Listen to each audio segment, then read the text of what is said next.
Friday edition of the Sports Cage. We're getting you into the weekend. Isn't that what all the DJs say on radio stations? Taking you into the week. We get some Holiday Road by Lindsey Buckingham. It's not a holiday, but it's close enough. A lot of Christmas parties going on. People are starting already. I know that for a fact. It's for Nelson Holmes on Friday. 3 hours this show, and to just be cheesy and generic, it is jam-packed. And it is. Because right off the hop here, we're going to talk to the mayor of Regina, Chad Bachinski. What's going on with the hockey rinks? What's going on with... come on. We got to know, right? We got Trevor Harris audio today. Talk to the media. He's back with the Riders. We're going to talk about the World Cup draw. Our soccer insider, Lee Kormish, is at the event, I think. He's hanging with the Village people right now. He's going to join. Regina Pats play tonight. We're going to hear about that. Arash Madani. Last Mountain Distillery's coming into the studio. We're going to sample some holiday treats, some holiday spirits. So if you don't like that, it's a good time to turn away. Recap of things in hour 3. Eric Francis on a Friday. That could go off the rails, especially after Last Mountain. And Sask first hockey. Hockey Saskatchewan's Joel Houseman is going to be with us. We're going to talk about the big weekend for the U15, the bantam-aged boys this weekend in Aberdeen and Lumsden. Not lying. It's a busy one. My co-host today, Colson's got things on the board. He's had a busy day. His computer crashed. Internet's not working. Didn't pay a bill. I don't know. Colson's over there. And then Chris Harris, my old co-host for 5 years on Global Sports in Saskatoon. There he is. Harry, how's he got the winter beard going if you're watching on the YouTube channel? That's right. Good. Up north, enjoying God's country. You look like Nobody Michael McDonald. For miles. You look like Michael McDonald. You're going to sing us a tune. All right. We can't keep this guy waiting because he's got a heart out. We've been talking about it all week. When Sharky was here, we had some fun with it. Joining us on the Western Pizza guest hotline. Western Pizza, if you need the stocking stuffer, there it is right there. If you got the gift exchange, there it is. You got to bring something to the company potluck. You're going to bring a salad of some sort. Bring a wheel. Bring a Western Pizza. Western Pizza guest hotline. Here we go. Mayor Chad Bachinski is with. Chad, it's a Friday. Is it Christmas party season for you as well? Hey guys, yeah, it's ramping up. Christmas party season has begun for sure. You have such a tough spot, and we talked to you. I think it was your first week on the job. You got a young family, you're a young guy, and all that, and then now everything that's coming down with the budget in Regina. I don't want to get too deep into politics here, although we can do that on the Sports Cage from time to time. I want to talk about athletics, how it affects the athletes in the city. Now, the Optimist and the Kinsman arenas. I got kids that play in them every week almost, it seems. I'm dropping one of them off there. The city is looking at maybe going away from these two facilities. What can you tell us about that? Tell us about the savings that the city would incur.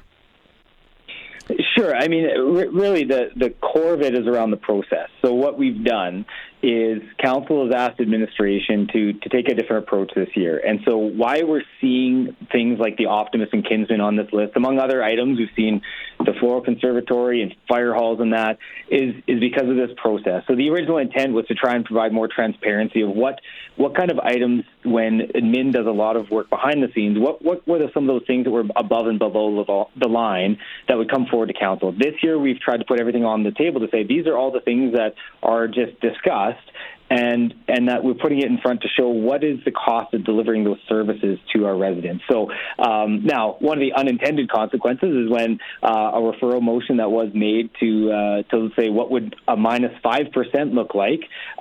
That's why we're seeing some of these drastic options on this list. So from my perspective, there are a lot of things that I have absolutely zero interest in touching, including a lot of our recreation facilities and rinks. But that's why we're seeing them on that list. It's not a decision that's made. It's simply a result of asking for that information from some of my council members, and that's why we're seeing them there. Chad, being from Saskatoon, Harry being from Saskatoon, when I moved to Regina, the one thing I always thought was very interesting was how all the rinks were tied to the city. In Saskatoon, there's a number of private rinks and facilities, which seems to work all right. Now, this might be a little bit of a tougher question, but there is nothing wrong with, if it goes forward, the city saying, hey, we have a chance here to maybe offload these rinks. We're going to get out a little bit of the rink business.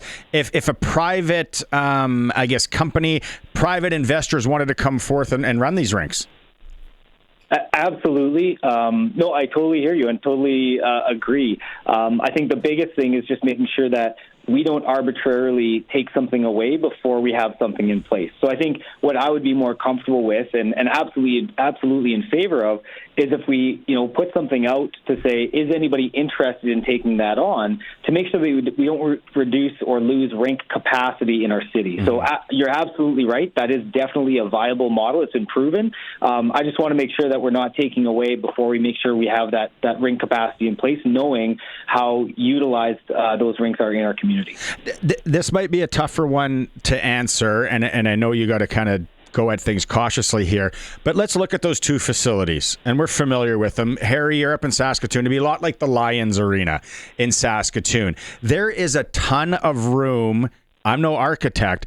A ton of room on both ends of those rinks to maybe add on dressing rooms. If it was a private, like the Shro Arena in Saskatoon, I think they're upwards of 50 dressing rooms for rec hockey, which of course frees up ice time at the city facilities for the young kids and the minor hockeys.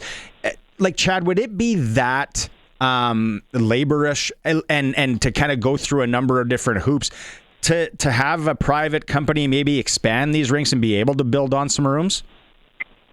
It's a great question, and I don't know the answer to that. And I think that's why part of this process, although again an unintended consequence of stress about this being on the list.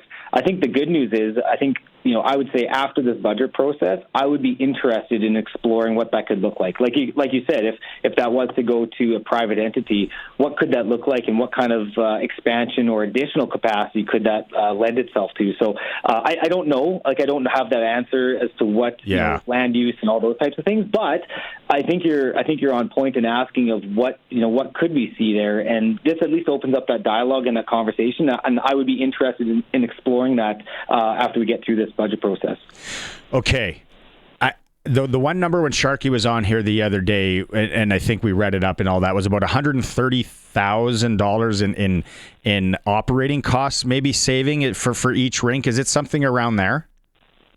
That sounds somewhere in there. Yeah, I don't have it in front of me, but yeah, something like that. Okay, so the other thing that I wanted to bring you on to talk about, because as soon as I saw it, and everyone was up in arms, and again, I don't want anyone to get mad at me, and I'm sure they are. They're going to text me in, is the outdoor rinks. When I moved here to Regina, I found it actually odd that the city had their hands on every outdoor rink, where in Saskatoon, Harry, we grew up on them. They're all community owned, community run, associations, volunteers, all that, which a lot of times, and we all know, you have this volunteer guy and girl that it's a labor of love. And I'm looking at this and I'm like, this might not be a bad thing to look at. And it might be a better situation when it comes to the outdoor rinks, because what the city is putting forth, like you talked about, Chad, it's not like you're going to shut all the outdoor rinks, put up cobblestones and trees in the middle of them, and no one can ever use them again. Right, and I think you're exactly right, and I think it kind of goes back to my answer on the Kinsman and Optimist, where if that's an option to explore, maybe this opens the door to discuss that. But my biggest thing is that I want to make sure that those things that make our city a city, making sure that those rinks are available. Given the timing, to take away the funding for the city, who is currently ensuring that those rinks are up and running for our winter season, I don't want to see that go away. I don't want to see that go away at all. But is there a model where community members, and I've had people reach out. And say, don't close them. I'll take on making sure that we open the shack and that. So I think there's definitely an opportunity there. But again, it goes back to, I think as a council, we can work with the city to explore that with community members and community associations to potentially partner to maybe reduce the city's level of operating costs if some of our our fantastic community members would want to step up and take on some of that.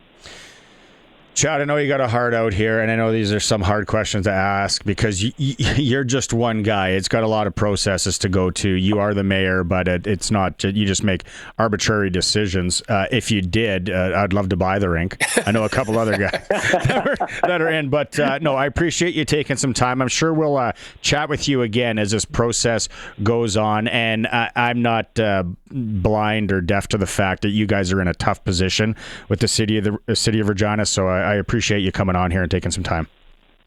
Yeah, thank you so much, you guys, and appreciate the time to talk this stuff out. And, we'll be okay. We'll get through this, and I'm confident we'll have those services available for folks going forward. Right on. All right. Thanks, Chad. Have a good weekend.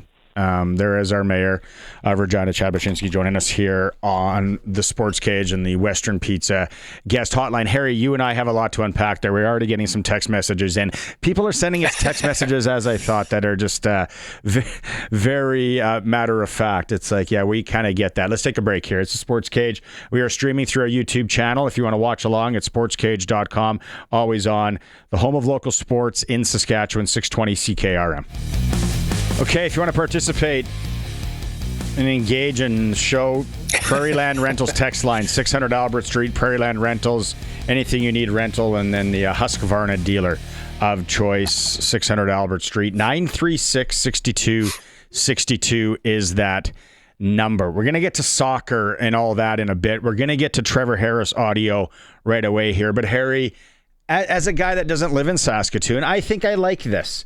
When you get to be able to talk to people that are maybe not from, like, problems we have in Canada or issues we have in Canada. You talk to somebody from Sweden or somewhere else or vice versa. How do you unpack and what do you think about the city of Regina? City of Saskatoon is not that far off. They're in debt as well. We're all like looking for ways to make money and we can't host bingos. What do you think about all this? Well, it's funny, so yeah, Saskatoon's in the exact same situation. They had, I believe it was 108 things on the chopping block or the discussion points for their upcoming budget. What are we going to cut? What are we going to cut? What are we going to save? I didn't hear rinks come up on any of them. There was George Ward Pool was about the only recreational facility that I heard talked about, but I also didn't have the exhaustive 108 item list. I feel if you can, I guess, from a business standpoint, if you can find somebody that wants to sublet the rinks from you and run it as a business and pay the city, I mean, that's all the city owns the building. So that's fine if they just got a little bit of rent checks and it takes the hassle off of theirs. But I don't know how many people out there are looking to run a business, run a rink. There might be more than you think, but it all depends on, can we build rooms? Like I have said for years, if I ever won the lottery, the first thing I would do would be build a 2 or 4 sheet rink in Saskatoon. And I would have dressing rooms lining every side of it. And I would sublet those rooms to the rink, the rec teams. You'd make money back that way. You would force the private rinks like Gemini to upgrade their facilities to have better ice because right now they have a monopoly because they're the only game in town. So it's kind of free enterprise. I feel like if there were some private people out there that would come to the table, but building a rink isn't cheap. It is. In this day and age, building anything isn't cheap. Yeah. So to that, and that's where I think of it too, is the city just wash your hands, get out of the whole game, collect the rent or collect property tax, and then whatever else. Don't lease it out. Don't worry about if the ice plant goes down or if the Zamboni goes down or if it needs fixing of this. Just wash your hands of it. Get the property tax. Let some private guys go at it. Now, to your point, is there people that would want to do it? Sharky's on the show on Wednesday. I know a group of guys. I know this group of guys that I've been with, and I don't have to look any further than the Grey Cup a few weeks ago, where I was like, "Hey, here's an idea for all of us to get to the Grey Cup. It'll be fun. And around the table, typical guys, they're all, "Yeah, I'm in. You know these guys, trip guys. Yeah, I'm in. once I go through the work and I find us a viable option to get to the Grey Cup, and I'm like, well, maybe I can't go. Well, my wife said I can't, or I got to do this. And I'm like, well, why were you a big talker guy? So I don't think that the rinks, I could be way off here. The rinks would be that expensive. They are, and I know you've never been in them, but I paint the picture of the Lions Arena, maybe less lighting, very similar in Saskatoon. And the same thing, you got nothing but room on either side to build rooms. Like the Shro Arena in Saskatoon, somewhere's a 50 dressing rooms for rec hockey, old timers playing it starting at 7 a.m, right? Yeah. I mean, and that's the model. That's the model you have to do, because the biggest stumbling block to having guys play hockey is they don't like dragging their gear back and forth, and they want a place to hang out before and after the games. So if you build rooms, then the demand would be there infinitely, because there's always going to be guys. Guys are going to get older. Guys are going to grow up. It's cyclical, right? Guys are going to retire. Younger kids are going to finish their junior hockey, and they're going to make a team with their buddies. You're never going to run out of people to play hockey. So you're always going to have tenants for those rooms. But I mean, even if the city wanted to keep it just from a real estate avenue and lease it, because they don't want to just give up that. I mean, having property is having property. They don't want to give it up. That's still an option. I feel like there would be people out there who would want to run a rink and stuff ready, be able to do lease improvements and build rooms and things like that. I don't know. Yeah. The last thing on this, and we're going to get to some Trevor Harris audio in a second, is the other thing. And it was funny because people's social media, but the outdoor rinks, and it's like the city, and it's like, it's okay. That, like I said, they're not gonna, like during COVID when those kids were skateboarding and they went and dumped a bunch of sand on a skateboard, which was just asinine. They're not gonna bring a bulldozer and bulldoze all the ODRs. They're just saying, why are we in the ODR business, baby? Like, we have a guy in a half ton that he's got a blade on the front, and when it snows, he goes and gets the snow off the rink. Sometimes there's tire tracks. Then they flood over top of it. Then your ice isn't good anyway. And no offense to because I've never done that job, and I'm sure at some point it becomes monotonous, and you're like, oh, I gotta go drive the truck and get the snow off. And so you have these people in these communities and associations like Saskatoon, Kenton, that one in the university, like that. I would argue that was some of the best ice in the city, indoor or outdoor. And you know, these guys will it's a labor of love. It might be a good thing. And the city here, Harry, the other thing, I think I'm going to say March 1st, right around there. It's like hard shut. Lock the nets up. No more taking care of it. She done. And I'm like, yeah, you got a private, you got a community association. If it's skatable till April, let them skate. So I live in an area where they have a community rink, and it's run by the community association, and it's run by a handful of guys, and they do a phenomenal job. And they've made improvements to it every year, from creating a little shack to putting up huge floodlights to they've expanded it. They've changed the configuration of it this year. I'm not sure how it doesn't look like it's done yet, but I mean, and they do a great job. So that's what I challenge to the people out here that are complaining about the city getting out of the ODR business would be, are you stepping up to run your community associations? So I'm always a big believer in, you can't complain about something unless you're willing to volunteer and step up and run it. Like refereeing. I complain about refs. I've never stepped up and refed. I will. If I don't have to go through the courses, just give me a blouse, I'll go. It's a general rule for life. You can't go on a trip. I can't plan a trip for you and then you complain about how I ran the trip if you're not willing to run the trip. Just show up and shut up is kind of how it runs. Okay. News out of Riderville yesterday. Trevor Harris extends 1 year. We kind of knew he was coming back. And then we talked yesterday about the dominoes that were going to fall. What was going to be next? Who was going to be the next big signing? I started agreeing with people on the Jamarcus Hardrick. And Jamarcus Hardrick he could be signing right now. He could have signed. But today the Riders release 2 more years of, in quotations, stone cold Tommy Stevens. So 2 years of Tommy Stevens doing that short yardage thing, being a viable backup. Now, I'm wondering on this, is there a 2-year deal?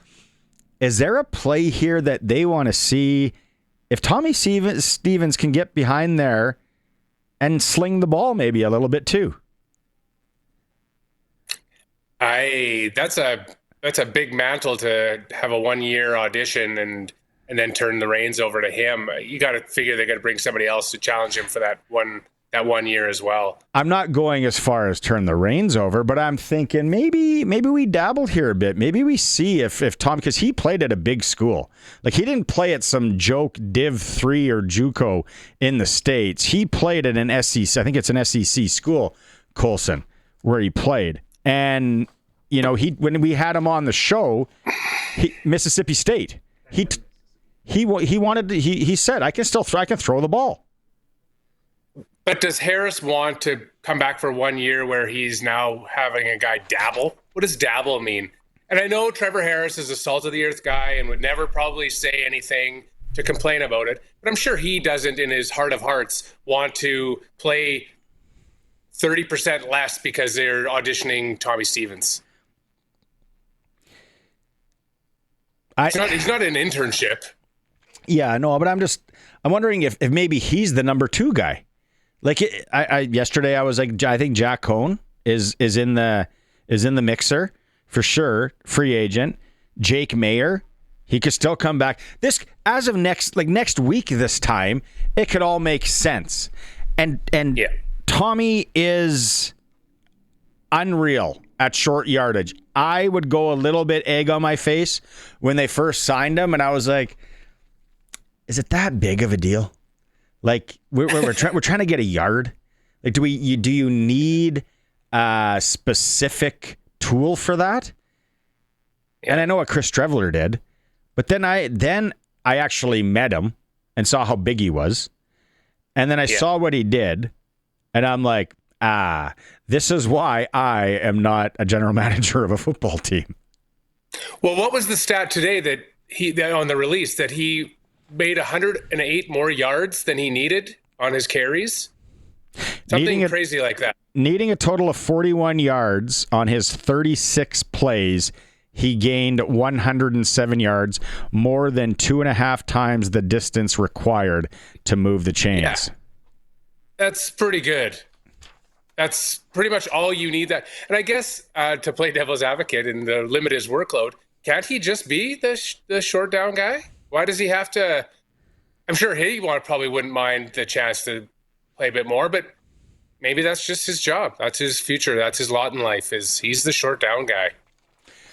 Trevor Harris today talked to the media. I thought, well, this is kind of Dave Thomas's lane, and I'm like, but I'm gonna sit in on it. I'm going to sit in on this Zoom. I've talked to Trevor Harris before. Salt of the earth guy. Very nice. We had a chance to ask him some questions, as did the media. The one that there's a few that stand out. I didn't ask this one, but it was something that was on my list to ask. If he has started, or if he already, before he even signed, started recruiting teammates. Here he is. Message yesterday from 2 or 3 teammates. It was kind of like weird timing. Like, Trevor, you close to extending? I need to know what you're doing. And so I FaceTimed him a little bit before the news came out, and I was texting with Yoshi right as I was, sending it in, and kind of just. But I think the thing is I don't know how much recruiting you have to do. Everybody wants to be here. It's with Corey Mason, Jo, and Kyle and Larry, and the leadership that we have. People want to be here. It's become a destination, whereas, as before, people are like, oh, it's really cool, the Rider Nation, go play for the Rider. It's a destination now, and people want to be here and be a part of something great, and that's due to our leadership, man. I told Corey Mace early in our first season, I was like, they're going to build a statue of you one of these days, and I think we're kind of in the starting era of the golden era of the Corey Mace era. Colson, get on Canva. I want you to come up with some sort of Corey Mace statue outside a mosaic. What it would look like. He's not wrong. He's not wrong. Corey Mace, I feel, does deserve a lion's share of the credit for turning the culture around in Riderville. And if it is, in fact, a destination now, he is a huge part of that. And I think from that, so then it trickles down, much to like Don Hewitt talks about, is like, okay, then it goes to O'Day, and then it goes to Reynolds, who two guys that have been crapped on for how many years in Saskatchewan. And then it's like, all right, what is this okay now? Is this good? Yeah. Like this guy that we got in? You guys all good with this? We won the Grey Cup. Is that good? Is that okay? Year 2. And last year they were right there sniffing. It's not like last year we got blown out of the water and missed the playoffs. We were right there. Yeah. Oliveira had a game. Winnipeg, I thought they had a good game plan actually last year. There's your Winnipeg kudos for the year. But yeah, it's culture. So here I asked him this one. I said, Trevor, was a 2-year contract ever in play? It was a brief discussion, but I mean, at this point in time, it's really going to be a year at a time, and so I don't think we'll have too much drama if at the end of the year, if there's mutual interest to come back. I think we'll kind of make it work. But yeah, it's more or less just, I'm going to be 40 years old. Why kind of sign the long-term deal and complicate things a little more? It's more or less just I feel like if I'm going to play, I'm going to be playing in the green and white, and if they want me to keep playing, we'll find a way to make it work. Got to hold you to that, buddy. You can't go play anywhere else now. Yeah. You said green and white. Or nothing. You're like Mitch Picton. If he's coming back, he's got to be a green and white. But it wouldn't have shocked me with the Grey Cup here in 2027, and he's 39. Damon Allen, Anthony Calvillo, Henry Burris. Henry Burris played to basically 42. So, and in 2025, 40 isn't 40 in 1980. Like you remember women and men in 1980, like my mom and dad, when they were my age in the 80s, they looked like an episode of The Golden Girls and On Golden Pond. Like I was like, how you look at pictures and it's like, you guys were only like 47, 48 and you looked like you were 75. No offense, but yeah, you can take offense. You were 75 for 30 years. Yeah. You got 55-year-old guys that are going to be rolling around the Pats game tonight that are jacked up, that have been sitting in a tanning bed all day. That never happened in the 80s. So no, and the thing about Trevor is that I watched that press conference as well, and him talking about his off-season regimen is almost more daunting than his in-season. I think he seems like a guy who takes very good care of himself, has a lot of people on his team to ensure that he is going to be physically able to play and play well at 39, 40, 41, et cetera, et cetera. It would have been so funny to just be like, how about we shut everybody up and we throw a massive monkey wrench here and you sign for 2 years. and we got the Cup here in 2027. We get you a viable backup, so you're not playing every game. I could almost guarantee right now, if Sports Select had some odds that there is no way Trevor Harris is playing every game next year, nor probably does he want to. Got to have a viable number 2 in the CFL.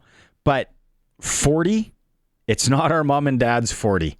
So if this guy can still sling it, he's coming off a Grey Cup. He says he works out hard. So he talked about in the presser, and he was talking about how, like after the win, he wasn't like, all right, he was like, nah, he's a human being. Like we're all human beings. It's like, no, I want to go play again. Like I'm not retiring just because maybe somebody thinks that the book says now you retire and it's your swan song and you won the trophy. Yeah. It's like pound sand. I'm going to go and play again and maybe play again after that. And he talked about he is a man of faith. And he talked about talking to his wife a lot in the press. So I think I was about fourth to ask some questions.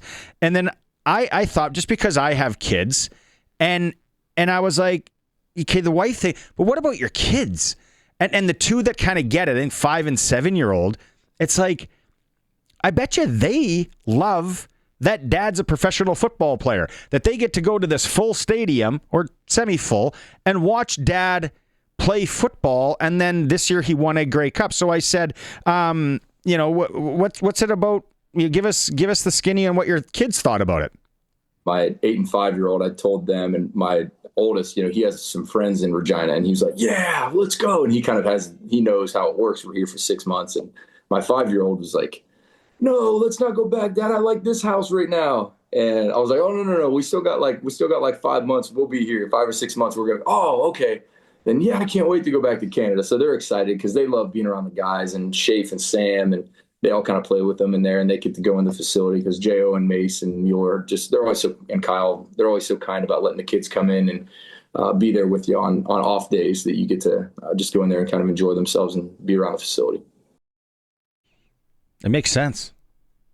Totally. I think it was Tiger in 2019 when he won the Masters that said this was probably the best one because Charlie and his oldest got to really see dad golf again at an elite level, and they hadn't been able to really see him at his peak, and they didn't know. They heard the myth of Tiger Woods in 2002, but never really saw him, right? And there's lots of athletes, like some of their biggest regrets is that their kids weren't able to see them, or they hung on for an extra season because their kids were a little more in tune and really got it. And so, yeah, of course, it'd be pretty cool as a 7-year-old to be like, yeah, my dad's Trevor Harris and go green. Yeah. And 39, like, yeah. I felt I was buzzing at 39. Like it's really not until about 46 when I was like, man, this sucks. Like weird things hurt. This isn't, I gotta go play hockey and it's for the exercise and I hurt. You know what? And there's guys that do it in senior hockey all the time. It's like, no, I'm going to go play because my kids never saw me play. And I applaud him. I admire everything about it. And I think he's fine. If I was a betting man right now, Sports Select had it on there, I would, I'd say this isn't his last year. This isn't his victory lap. So still more to come. There's more audio to run on the Trevor Harris thing. Tommy Stevens, a lot of you texting in the Prairie Land Rentals text line 936-66 saying you love that Tommy Stevens is back in the fold. Didn't think that was the domino we'd hear next. I was buying in on the Jamarcus Hardrick, maybe AJ Ouellette, something like that. But we got Tommy back, and as Trevor said, he has been pitching and talking to the fellas. So maybe we are going to see more than we thought. All right, we're going to come back. We'll go sprinkle of the day when we come back. And then it was a huge day for FIFA World Cup 2026. The schedule release. I don't know if you got a chance to watch it, but I know Colin Lovequist. I watched it all. Colin Lovequist was okay. You're gonna have to fill us in because I heard it was an absolute dumpster fire. It was awkward. I can't wait. It's the Sports Cage. We're gonna be right back and talking soccer at 620 CKRM. Thanks to Carrie, Olivia, Wayne for texting in. Excited about Tommy Stevens and somewhat surprised on the 2-year deal. Harry's with me today. Colson's got things buttoned up on the other side of the board. We are for Nelson Homes, supplying home packages and RTMs for over 65 years. Our text messages are coming through on the Prairie Land Rentals text line. Okay, today it was Bonkersville for soccer fans. I know I'll be all over this. Come June, I will be all over this. I was all over it when Canada wasn't even involved. But it looks like June 12th now, Canada's first game. June 12th. We might be at the Lobstick here. We might be up in Waskesiu watching some World Cup and NHL playoffs. Canada plays Switzerland. So they had the announcement today of the draw, but then there's still some teams to play off. All I heard, I was busy working the real job. I didn't get a chance to watch it. It was awkward. Oh, from start to finish, it was awkward. The part that scares me, that keeps me up at night, is that they had rehearsals. They rehearsed this. It still came off like this. I don't know what they would have done if they just been like, let's just wing it. Let's just see what happens. Let's throw caution to the wind. I'll be fine. We're all professionals. We'll get it. It was It was a dumpster fire would be a very good way to put it. Worst three things. I heard the Village people kind of closed it off. Oh. Wayne Gretzky was involved. Worst three things were, Village people for sure was number one. Number two was making those giant humans, Tom Brady, Shaq, Aaron Judge, and Wayne, open the teeniest, tiniest little balls to get the names out. They should have just made it an envelope or something. Like, these guys, like Shaq's hands are like this big, and he's holding a ping pong ball and trying to unscrew it. And it's like, this is live TV, people. Let's move it along. And the third debacle, I guess, would be each country's leader picking their team, which just smacks of like collusion. And even if it's legit, it still is going to make controversy that the fix was in. I mean, FIFA already has a problem with people thinking they're a shady organization. Okay, let's go out on the Western Pizza guest hotline. Western Pizza, if you need a gift card for your gift exchange or maybe something for the company potluck, there you go, Western Pizza. Joining us from down in the USA, our soccer insider, Lee Kormish. We haven't talked in a while. Now, Lee, correct me if I'm wrong, you were there today? Yeah, I'm here right now. Everyone's just finishing up here in the media room. But it was a snowy day here in Washington. It was actually quite a storybook. It was pretty fun to be here. I wasn't actually in the hall. There are 900 or so media here, and only a select few got to go in. So I was right next door, part of the John F. Kennedy Center, but we're technically in the building called The Reach. So not physically in the room, but here to enjoy most of the festivities. Okay, let's talk gameplay here. And yeah. I'm gonna ask some super elementary questions at you because I'm probably like 80% of the people listening right now. We're gonna be excited about it because Canada's playing in it, but I have no idea. All I know is Canada's first game's against Switzerland. What's our group like, Lee? What do you think about everything there? Well, let me just correct you there. Canada's third game will be against Switzerland. Oh, see, there you go. Yeah. Their first game, we don't know who they're going to play yet. And this is one of the things that I did not like. And when I talked to Jesse Marsh, our coach, after the draw had completed, he's not happy about it either. Like, we want to know who they're playing. So it's a little bit difficult to prepare, but we're looking at Italy, Northern Ireland, Wales, or Bosnia and Herzegovina as our opening match in Toronto. And so when do they play off? Do they have some sort of a tournament? Is it when does that all shake down? Yeah, that's going to be at the end of March. So we won't know for 4 more months. Italy plays Northern Ireland at home. Wales plays Bosnia-Herzegovina. It's a one-off. They don't throw them away. And then the winner will play for a single knockout as well. So everyone's expecting Italy, but this team hasn't qualified for the last 2 on similar playoff brackets. So nothing's a given. Harry, you want to go? Yeah, it sounds like Italy is the odds-on favorite, but Canada, I think, feels pretty good about Qatar, I guess, and Switzerland they had a friendly with. I think last year was it that they did all right in, but they're not. It's not the worst group they could have got, but it's also not the best. Yeah, and that was the sentiment of most of us here, as well as Jesse Marsh. You know, it was looking so good when we drew Switzerland. We're like, yes, we avoided Colombia, we avoided Morocco and Croatia. We didn't want those teams.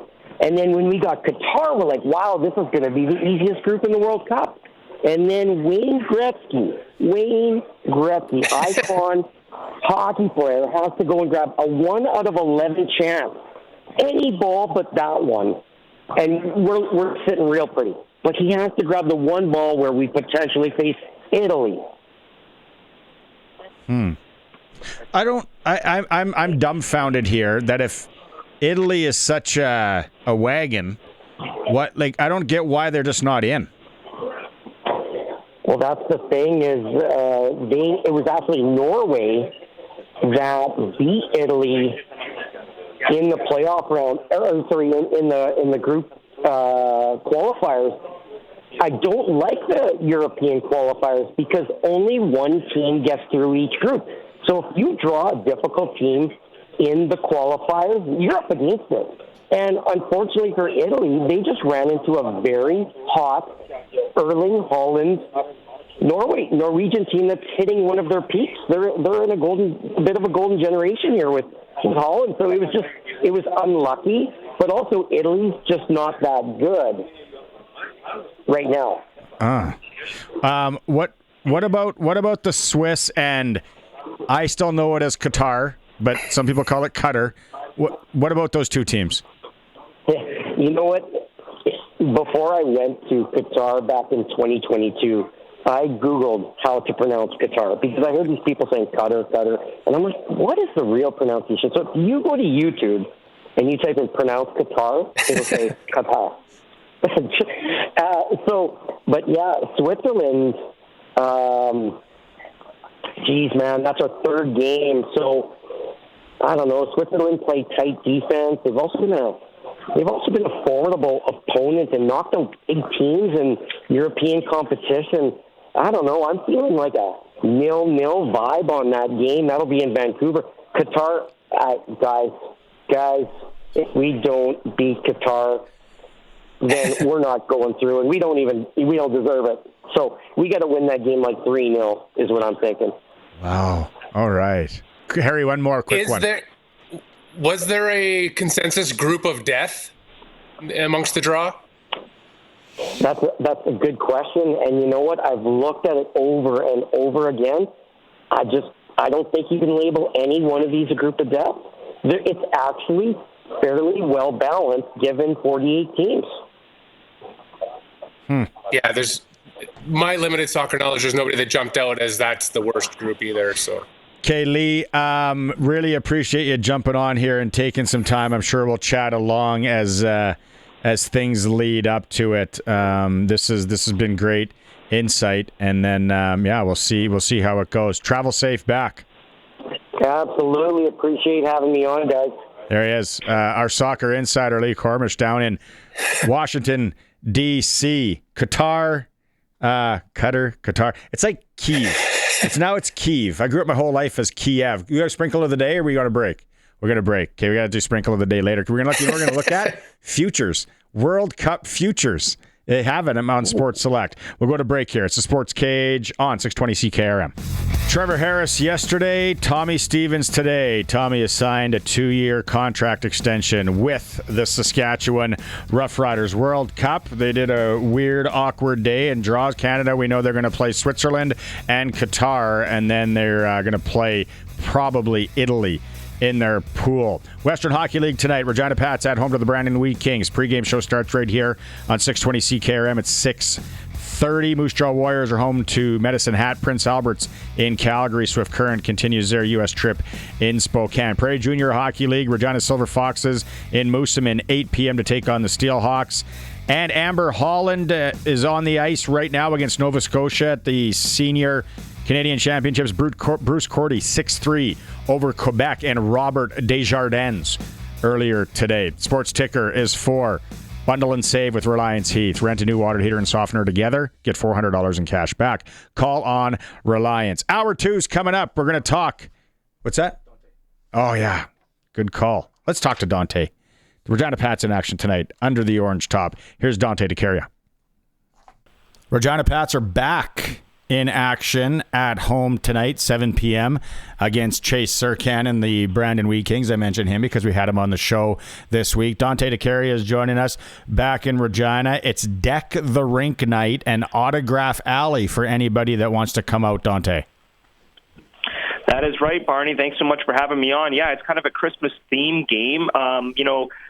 There's 3 home games out of the next 4 coming up before the Christmas break. So Bryce Bunz, our game day manager, decided to start the Christmas theme a little bit earlier here in the month of December, just to kind of get everybody ready for the holidays and ready for some fun festivities. We're going to have Santa and Mrs. Claus walking around the rink, reading, some of the young Pats fans and taking pictures and stuff like that, as well as obviously K9 with them as well. And we've got Autograph Alley after the game. So it's a Christmas theme game, and obviously coming up, the Pats have a really exciting home game on December 13th, and that is the annual Teddy Bear Toss game presented by Global. So we're really excited for the next couple of home games before the Christmas break, and especially tonight's game against Brandon. Exciting hockey. The Pats are going to fight and claw for a playoff spot all year. Right now, they're currently 4 points back of the Brandon Wheat Kings after that tough U.S. road swing. And then some more good news. Connor Bear should be back in the lineup, I heard, after a little bit of a scary incident. Yeah, his last game with the Regina Pats was actually back on September 26th, which happened to be the team's home opener. And then right after the home opener, he was on the ice in practice, and Brad Haroff kind of noticed something that was up with Connor Bear, and he said that his heart was hurting him. So they took him off the ice, rushed him to the hospital, and thankfully Cole Stevens and the staff were able to notice this right away, and he was able to tell someone because Connor's brother, unfortunately, I believe 5 years ago, passed away of a heart attack while coming off the ice at practice. So it's something that him and his family understand that could be genetically something with them. They did find out that he had some sort of long COVID as well. So he's been working really hard, Barney, over the last 2 months to get back. Over the course of the U.S. road trip, he was bag skating with Ken Schneider and Ryan Smith every single day for upwards of an hour and a half to 2 hours at all the morning skates and all the practices. He was the first one on the ice and the last one off the ice. So I truly find his perseverance remarkable. And I know this is super important for the Indigenous community, and I know some of the reserves are coming out tonight to watch him play. So I know it's going to be an emotional game for Connor and for his family, given the amount of adversity that him and his family have had to overcome over the last couple of years. So just a great kid. It's a great story, and I'm honestly wishing him all the best. And he's in the starting lineup tonight, which I think is really cool as well. Excellent move. Yeah, no, nice to see him back. 'Cause I know we had some people asking him about him, so good to hear. All right, Dante, have a great call tonight. Pats are back at home, and I'll know it's only December. I'm going to call it a big one against Brandon. Thanks so much, Barney. Appreciate it. Okay, and the other news as well is Maddox Schultz and Liam Pugh in the lineup tonight for the Regina Pats against the Brandon Wheat Kings. 7 p.m. Tickets available at the door, reginapats.com online. And if you want to go, we got 2 tickets right now. Colson's got them right there. He's waving them around. 2 tickets to tonight's game, Brandon Wheat Kings, Regina Pats, Friday night hockey under the orange top.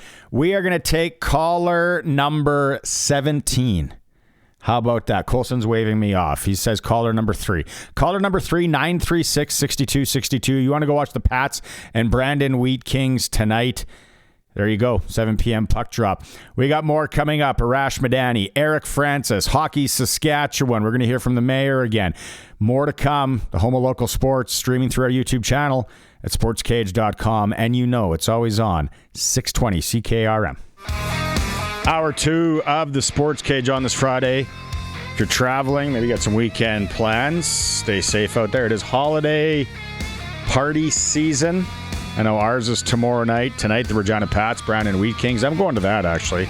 Interested to see the Pats in action. My co-host today, Chris Harris, is with me, and Colson's got things on the other side of the board. Of course, it is for Nelson Holmes.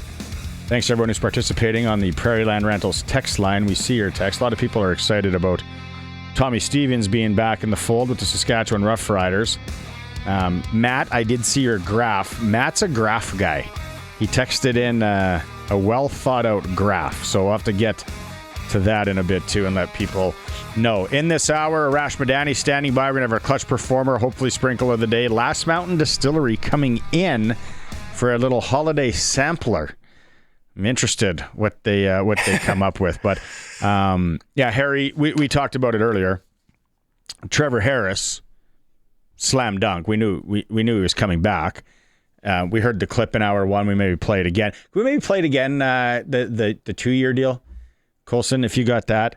I guess it is crazy. Why why not go a year to year? But I had to ask him. I'm like, was a 2-year deal ever in play? It was a brief discussion, but I mean, at this point in time, it's really going to be a year at a time, and so I don't think we'll have too much drama if at the end of the year, if there's mutual interest to come back. I think we'll kind of make it work. But yeah, it's more or less just, I'm going to be 40 years old. Why kind of sign the long-term deal and complicate things a little more? It's more or less just I feel like if I'm going to play, I'm going to be playing in the green and white, and if they want me to keep playing, we'll find a way to make it work. I love that he refers to the 2-year deal as the long-term deal. Yeah. Yeah. It's not a 6-year deal, an 8-year deal. Bonilla. It's a 2-year deal. Yeah. 2 years, too long. He's, he reeks quarterback. He's very Tom Brady, very Tom Brady-ish. Like every time I've ever talked to him and I come away and I'm like, yeah, like you could tell he's a leader. And then I thought today, I'm like, I wonder if Trevor Harris has ever been immature. Like he just seems like the kind of guy that was, in high school, that was the mature one. We all had that friend that was buttoned up while we were doing stupid crap. He was the guy that was always just a few years ahead. Absolutely. Yeah, that's exactly how he strikes you. Yes, ma'am. No, ma'am. Went to church on Sunday. Minded all his P's and Q's. He stands when you enter a room. That's kind of his MO. Yeah, open the door on a date. Yeah. All homework's always done. It's like, Trevor, come on, man. He's successful, and that's what makes. That was your AJ impression? That was him living with AJ. I wanted to get into that. I wanted to say, okay, so like, is it like, the hard conversation? It's like, okay, last year it was okay. You got to find your own place this year. Yeah. You're coming back. We loved you here, but it's too much. Hey, let's talk about Trevor Harris. Let's talk about more in the sporting world with Arash Madani. It's time to go coast to coast with Arash Madani for Smart Investing Solutions. Be smart with your money. Call Brian Gawley at Smart Investing Solutions, 546-2533. The reason I asked it, Arash, too, is because 2027, the Grey Cup is here. Why don't we just put a lot of drama to rest and a lot of chatter and chit-chat down the road and just sign a 2-year deal? I heard your question, Barney. I listened to the entire Zoom. I'm like, I know who the bleep disturber is on this call. I recognize that voice. The reality is, and there's no such thing as a long-term contract in football, especially at Harris's age. And this is what I mean by that. You could sign a 5-year contract. At any time, the team could just cut you. There's guaranteed dollars, etc. But I think, so much is made of Harris's age. I think these days, if you take good care of your body, if you take good care of yourself, you can play into an advanced age, especially at quarterback. And I think you brought that up on the call too, Barney, talking about Henry Burris and talking about Anthony Calvillo and some of the others. And Brady played. They don't hit quarterbacks the way they used to. Quarterbacks aren't keeping the weight on by eating pizza anymore. Yeah. We're not smoking in locker rooms anymore. Like, it's a different kind of world. Boring. So, yeah. Look, I think every player at the end of a year, especially after age 32 or something, really needs to take some time and decide, do I want to keep doing this? How is my body? Where's my head at? Where's my family at? Did I play? So much of what Trevor Harris talked about, guys, on the call was about, I want to see how far I can take my craft. Have I plateaued? So I just think at this stage, so many people are on year-to-year contracts. I appreciate you listening in on the Zoom and my professional journalistic integrity. Oh, absolutely. The off season's now really getting underway here, though, with Harris signing now, little Tommy Stevens action today. I thought we might I thought we might hear a Hardrick or AJ Ouellette thing, but things are. And the other thing on the Zoom, Arash, was he was saying, "Oh no, I've been pitching. He's been the pitch man, trying to bring some of these guys back. There's no doubt about that." Well, it sounded like there were a lot of incoming calls that he was, and then he was the one kind of pitching from there. There weren't as many outgoing calls. I will say this, because also on the call, not to get too inside baseball for the listeners and viewers, there are a couple of people who are trying to dig in on cap and numbers, etc. I'm told that all in, signing bonus, roster bonus, housing, blah, blah, blah, marketing, the number's about 500,000, which is a win-win for both sides. Mm-hmm. That puts Harris among the highest paid players in the league, probably top 5, top 4, and it also gives the Riders a little wiggle room to go give a little extra cake, especially now coming off a Grey Cup, to the players that they want.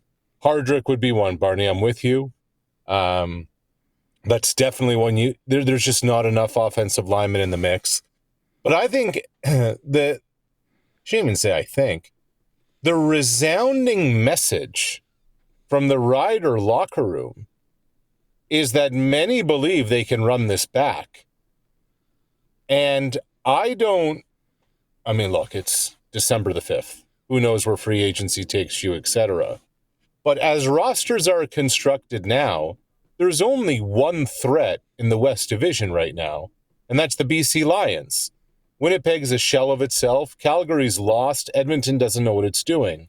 So you're in a position right now, if you're the Riders, that, hey, if we kind of bring a lot of the dudes back and we have some draft picks coming and kind of, put a little sandpaper and varnish around some of the rough edges, why can't we be in a position to be lifting a trophy again next November?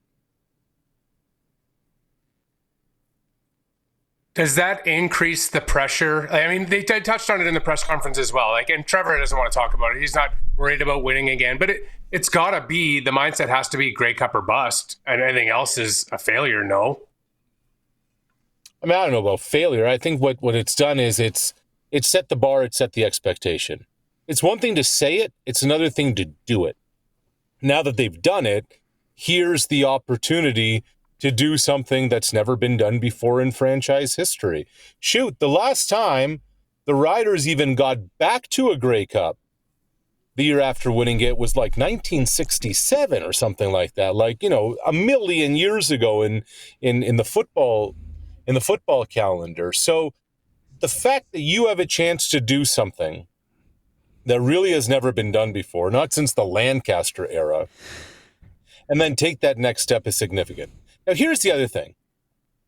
Yes, Trevor Harris is your franchise quarterback. Yes, it's great to have him back. Yes, he had an exceptionally efficient Grey Cup game. The challenge now is to make sure you keep him healthy. And Harris is going to do all the things this offseason to do that. I remember talking to Henry towards the later part of his career when he was in Ottawa. It was a couple of days before the Red Blacks won the championship. And he said, I asked him, the usual questions about age. And he said, listen, man, he said, if this was 5 years ago, my season would have been over. I'm like, what are you talking about? He said there was a play in a game. He effectively, he gets sacked, brought down by 2 different guys, really did the most awkward splits imaginable. He said 5 years ago, I would have torn my groin apart, my hamstring apart, etc. He said, for the last 3 years, every day, I have a 1-hour yoga routine. I am now more flexible, more agile, more all those things than had ever been done before. Harris is doing all the things required to keep his body upright, but over 18 games, it's still a different battle. We talked about that in hour 1 with Harry. I look at pictures of my parents at 40, 45, 48. It's like I'm looking at the Golden Girls. And I think everybody's in the same boat. It's so different nowadays how people take care of their bodies. Now, here's a question. Who do you think is the must signing? MLS. 100%, all day, all night. And Barney, I know we kind of disagree on this. To me, Canadian impact player, impact receiver, regardless of citizenship, he is the most important skilled player on the roster, the most explosive skilled player on the roster, and really from a receiving standpoint, the guy that Harris has the most chemistry with. It almost seems like they're in lockstep. To what cost? To what cost? And do you sacrifice something else there maybe? Sure. Look, I think that I believe the Caleros cap hit is $650. I believe. It's at least $6. Chad Kelly's is $625. If Trevor's signing for $5, you right there have an extra $125,000, $150,000 from top-end quarterback money that you have in the kitty to play with the cap having gone up a little bit. To me, that money can go into one or two impact players. And what did we see in the Grey Cup game? Trevor can get the ball to his guys, and then they go do work with it. We're not trying to, air quote, stretch the field. What was the longest that ball was in the air in a completion outside of the top 2 or 3 throws? Everything was 5, 7, 8, 10, 12 yards. Just get it off. Let the guys do the work. So the guys doing the work need to get some. And Emilus, to me, is nowhere near his ceiling. I think he can be. I honestly think he's right, the potential to be right there with Kenny Lawler as the most impactful receiver in the league. Right now, he's making half of what Lawler makes, and he's got the right passport. So if you use a bunch of that Trevor Harris difference between him and Chad Kelly money-wise to go get him locked up, boom, let's go. Arash, what does that say about the CFL that it's December, 3 weeks after the Grey Cup, and we're still talking CFL front row center? Like, is this a spot the league was in 10 years ago, or is it refreshing the fact that it's still at fore of everybody's mind? Yeah, Harry, I would say that in Saskatchewan, it's like that.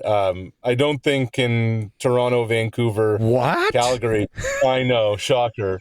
But I will say this, it's just a good reminder that the calendar just never stops. Like a football calendar, it's as busy in the off season with all the moving around, etc.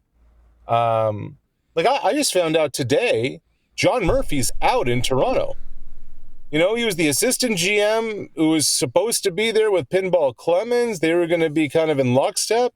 And now it's John Hufnagel, Jim Barker's entered the equation, and I'm told Murphy's out. It just doesn't stop. I was gonna ask you. I'm like, yeah, Jim Barker, John Hufnagel, Jim Barker. Who's next? Bob Ovilovich? Dorothy, Blanche, Sophia, or Rose. You know, I mean, it's we're going back to the silent era in Toronto. Everyone's eating hot dogs from a long time ago. Okay, what can we shift to some NFL? Let's do it. My boy, my new boy, Drake May. Sorry, Patriot haters, but we're back. You're disgusting. The way you just said, my boy, like you haven't referred to your son that way with that kind of admiration deep in your heart. He's got to get some rings on those fingers. Not on Father's Day, not on Christmas Day, not on his birthday. Hold on. But Drake May. For 6 years, this guy hasn't said peep about the Patriots. Peep. They're back, and man. They were supposedly his team. Now, there you go. Now he can't shut up about them. It's ridiculous. You are the definition of a fair weather fan, my friend. I had to ask him. I'm like, hey, you guys see my Patriot coat? It's been a couple of years, but I got it out of the attic today. It's either Drake May or Matthew Stafford who's NFL MVP, isn't it? Oh. I mean, it's wild, and it just it's another great reminder of just how important not even important to a football team, like the lifeblood, the heartbeat of a football team, a quarterback is. So the Patriots spent the most in free agency this past offseason to upgrade their roster. And look where they are. They're effectively the 1 seed in the AFC right now. The team that spent the second most in free agency, my beloved Vikings, have trotted out Max Brosmer, Carson Wentz, and J.J. McCarthy, and they're 4-8. You gotta hit the quarterback, because then you go put on the Patriots jacket, then you're in the MVP conversation, then you're in the Super Bowl conversation. Without a quarterback, you have no chance. And Drake May just does everything right. Not extravagant. Doesn't screw up. Name of the game. Here is the key. I'm going to give everybody out there that hates the Patriots. Ed, I love Ed's comment. He says, at least the coach still fits. That's funny. Kinda. Okay. You know what the key is here too? Josh McDaniels. Sure. Like he's always been key. I thought a lot of years he was more key than Belichick. And now he's got him settling in, playing that, protecting him. And it's just like he can't be a head coach. He cannot be a head coach. He's failed. He's tried. He's failed. He can't. But he is a damn good OC. Yeah, and there's nothing wrong with being the best teacher in the school and not being the principal. And yeah. I tell you, Mike Vrabel's a pretty good principal. So you have people who are moving in the right direction, in the same direction, in lockstep, etc. And yeah, like everyone talks about Kevin O'Connell being the quarterback whisperer. Maybe there's something to be said about Josh McDaniels too. What's amazing about the Patriots is the whole mafia is there except for Belichick. Even when Bill left, Mayo was around, etc., etc. They just go back to the same dudes except for Bill. I find that, and I said this a couple of weeks ago, I don't know who's winning the Super Bowl this year. Like, if there was a year to place futures on Sports Select, like, now is the time. Double down. Both farms, put them on somebody, because really, who's the favorite? Hear me out on this one, okay? I fully agree. I fully agree with what Barney's saying. And to me, the team that gives you a ton of value only 4 weeks ago was 3-5. But the Houston Texans may have the best defense in football. CJ Stroud is back. They've won 4 in a row. They're in a division with the Jaguars and the Colts are a dumpster fire. They've lost 2 in a row. Daniel Jones' broken leg. Their schedule is a murderer's row with Seattle, San Fran, and a couple others coming up. They paid 22-1 to win the AFC right now. It's just value. Like in a conference where there's no runaway favorite, nobody even close. Are you, like, if I just said, are you buying Buffalo right now? Are you buying Pittsburgh? I mean, they look like a disaster, and they're tied for the division lead. Denver hasn't been there before. The Chargers quarterback just had surgery on his hand. It's a wide open AFC right now. And at 22-1, to me, that just screams. So you're saying there's a chance? Would I call that 1 in a million? I heard the Stroud thing last couple of days and Houston, and I was like, how is he going to be outdoors if he has to go into a place like Foxborough? Yeah, but that's where their defense really steps up, Yeah. And so, look, we're not picking the 15-1 Patriots here. I'm saying a team that was 3-5 last year, last month, has a real shot here. Did you watch that? Did you watch that World Cup thing? Harry, he's just pissed I didn't pick the Patriots. That's what's going on. I don't get. Trust me, I've lived this charade. I know this life. No one else pick them. I'm fine. I'm fine over here being on my own little island with my own little Patriot fans, and it's good to be back. It's really good to be back. Did you watch the soccer thing at all? Harry did. It was an absolute debacle. Here you have. Like, all you were missing was the IOC to make this the most corrupt production known to mankind. You have FIFA, the Trump administration, and all you were missing was the IOC. Like, spend enough money to host a World Cup, America, and you will get a cream puff pool coming your way. And that's what we were reminded of today. Oh, yeah. All right. What do you got planned this weekend? I'm going to watch some football. I'm going to watch a lot of college football tomorrow. I'll watch a lot of pro football on Sunday. How about you guys? That college football stuff's crazy. Like, Notre Dame doesn't get in.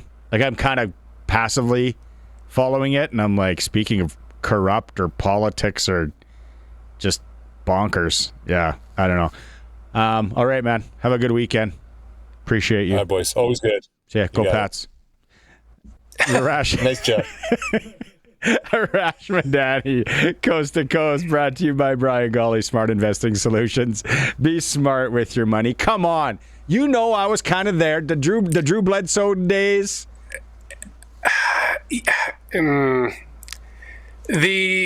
but the absence. Where have you been? Where have you been the last 5 years? I know my lane. I've been following, and then now I know what it's like. You got to just be like, you know what? We had our run, but now we're back. Ebbs and flows. Okay, let's come back with a little clutch performer, and then the sprinkle of the day. These World Cup futures on Sports Select changed, and I don't know anything about soccer, but there's got to be some value here. We'll come back. We'll chat about that. Harry's with me. Colson's with me. It's for Nelson Holmes on Friday, streaming through our YouTube channel. You can see the coat, sportscage.com. All right, clutch performer time here. I don't know, around the horn. Harry, I don't know if you got one, but Colson, you can lead us off.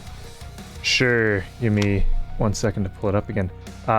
In the PWHL, Gwyneth Phillips had a huge save in overtime. Can grab the audio. Paddle. Yeah. That's the old paddle save. Out of nowhere comes the... Yeah. That was going in. That's a nice. Harry, do you have one? I'm going to give it to Wayne Gretzky for drawing the ire of all of Canada today once again for his participation in the sham FIFA draw. Amazing. Wayne keeps finding new ways to alienate himself to the general public in Canada. And today was another giant step forward in that. Yeah. Congratulations. Super Wayner. Clutch by Wayne. Super clutch. I'll go to the NHL last night. Matthew Nyes, Toronto Maple Leafs. If you're watching the stream, if not, I'll paint the picture. He blows by the D-man on the right side, falls down to his knees, brings back stuff, fights off the defenseman like he's a Adam defender, and then puts it in. Guy's a player. It's too bad he's on the Leafs. Leafs win 5-1. Matthew Nyes is mine. Clutch performers for Nick Service in Emerald Park, your local Massey Ferguson, Challenger, Rogator, Gleaner, and Fent dealer. Okay, talked about this. Sprinkle of the day for Sports Select. So when I looked, and I'm almost positive here, not for sure, but when I looked this morning before things were announced, and you can go to sportselect.com, and I mentioned this before, you can bet on futures. Super Bowl, Stanley Cup, Major League, all the major sports, but you can play the wildest futures. Like, you got soccer leagues that I don't even know if are on this planet you can play futures on. Canada this morning was 225 to win the World Cup. That's a long shot. Then about an hour ago, they were 229, and now they're 226. So things are fluctuating, but 226 is pretty long. Now, again, I'm no soccer expert or football, but there's got to be some value here because the front runners are Spain, England, Brazil, and Argentina France, and then things from there like Portugal, 11-1. Germany, 12-1. Ooh, the Germans. Netherlands, 1950. Norway, where no one pays tax and they're all rich, 24-1. So I think there's really good value here. And then Canada's still gonna, what is it, Italy? Like where are the Italians? Because they got to play their way in. The Italians aren't 31. Even in the tournament, and they're sitting at 31. Yeah. What about Bosnia-Herzegovina? What if they get in somehow? Like there are some places here: Northern Ireland, Uzbekistan, Camp Verde. I think I went to Meilong there once. Tunisia. I can't find Bosnia-Herzegovina. They don't have it on the list. What kind of respect are we giving them? Anyway, futures, sportselect.com. Futures on everything. You can go there now, click it, QR code, boom, take it to your Lotto Spot retailer. They scan it, and you're good to go. Or you can go in and fill it out as well. Must be 18 plus to play. Bet on the original. When you're ready to play, cash in hand. Sports Select must be 18 plus to play, like I said, and play responsibly as well. Okay, break here. Trevor Harris signs yesterday. Tommy Stevens signs with the Riders today. So much more to get to, and we have some audio to play. But when we come back from this break, Harry's going to take a break. In the studio, we are going to sample some holiday, what is it called? Spirits. Holiday festive spirits with our friends from Last Mountain Distillery. Stay tuned. If you're not on the stream, sportscage.com and our YouTube channel, now's the time to go on. We're streaming there. We'll be right back. Welcome back to the Sports Cage on this Friday for Nelson Holmes. Fun little segment we're going to do here leading up to the holidays. We talk local sports. We're all about local sports. What about local businesses? Braden Rayway from Last Mountain Distillery is in the studio here. Last Mountain Distillery, Lumsden, Saskatchewan. That's where the distillery is. Local. You guys are obviously, you can pick up the products as well at all liquor stores as well, but it's 15 years in 15 years, yeah. Yeah, and it, like, how did this, give us the quick 30 seconds on how it all started and now where it is. Business partners started in their 2-car garage, and we've kind of grown from there with obviously the great support of Saskatchewan. So, and it started with a vodka? Yeah, mostly vodka. Quicker to turn around. You don't have to wait the 3 years for like a whiskey, so. You guys are very, very popular for the dill pickle vodka. Would that be kind of one of the I guess the main seller? Yeah, especially the first 10 years. Just as our whiskey continued to grow and get older. Now I think it's sort of shifting towards that whiskey market a little bit more, but definitely, especially in Saskatchewan, like who doesn't love a Caesar? Oh yeah, especially on like Christmas morning, and get the heartburn going with the kubasa, or after a long Saturday night. The other thing I love about you guys too, besides the fact that you're local, is your gin. And I'm a gin guy. I love it, and I'd put your gin right up there against any. Yeah, we created for my partner Colin, his grandmother, who just passed away, but she was a war bride from England. She had her gin and soda every night, and she was kind of the standard for us. So when we were producing it or starting to test it out, we had to get it approved by Granny to make sure it fit that kind of standard of her. So, okay, something new here today. So what are we sampling here? Yeah, we have our pre-mixed old fashioned here. So we take our 4-year-old wheat whiskey, we make our own bitters in house, and we kind of pre-make that cocktail for you, so you're not having to do that at a party or your Christmas gathering or anything like that. Just take it, pour it over ice, and ready to go. Okay, so you literally poured it over ice. Like, I feel very sophisticated when I have just a little bit of something in a cup with glass like that. But you put cherries in it? Yeah, you could do a little maraschino cherry there. Typically, you're kind of taking orange peel and doing it around the zest around the rim. Yeah. Curtis is in studio. Curtis, he sniffed us out from down the hall. Producer extraordinary. You've never had an old fashioned. Why don't you give it? Are you a whiskey guy? Not a huge whiskey guy. Like, I think the first time I ever had whiskey was they did the whiskey night at the Connexus, and I just popped my cherry there and tried a bunch of different kinds. Okay. But yeah, never had an old fashioned in my entire life. I've tried it. I'm not gonna lie. The last time I had an old fashioned, I was like, whoa! I felt like a 12-year-old Barney. But let's give it a shot here, Curtis. This is the Last Mountain Old fashioned with a little church. You're supposed to sip this, right? Yeah. Like not guzzle it? No, well, I mean, if you want to get after, but. Oh, that's way better than the last time. The last one, I don't know if it was in somebody's garage. Maybe. Yeah. That cherry, man, makes it like nice. You can make so many different varieties of an old fashioned too. All depends on kind of that bitters and that whiskey you're using. So old fashioned's kind of taken off, right? It's like the thing. It's like an old fashioned. That you got the big show of kind of smoking an old fashioned now and make it a big production. And that I'm not even just saying. I'm going to have some more when we go to break here. So that was really good, Curtis. It was good. Yeah. I enjoyed it. We get lots of whiskey people that say they're not, people that say they're not whiskey people that really enjoy it. So. Okay, before we tease next week and what's coming up, what else you got? Brought this box in? Yeah, we brought our cool little advent calendar that we've done this year. We kept getting asked to do it every year, so we finally launched it. It's got 12 different spirits in it. So can I get a chance to taste a whole variety of different things. The gin's in there. Oh yeah, absolutely. What a great idea! And how these are only available at the distillery? Yeah, we have a few. We have about a dozen or so left at the distillery this weekend, and we have our big shopping day. So I'm imagine they'd all sell out this weekend. I'm in town tomorrow, so I'm coming by. What a great gift idea! 12 days. If you're watching the stream, there it is. Advent calendar with booze. All right. What do we? And you said so. Shopping days. This starting or tonight or tomorrow? Saturday, 12 to 4. Okay. We have a bunch of local vendors, cocktails, some food, music. Pretty much a one-stop shop for your Christmas holidays. There you go. Tomorrow in Lumsden. What can you tease us for next week? What are we doing?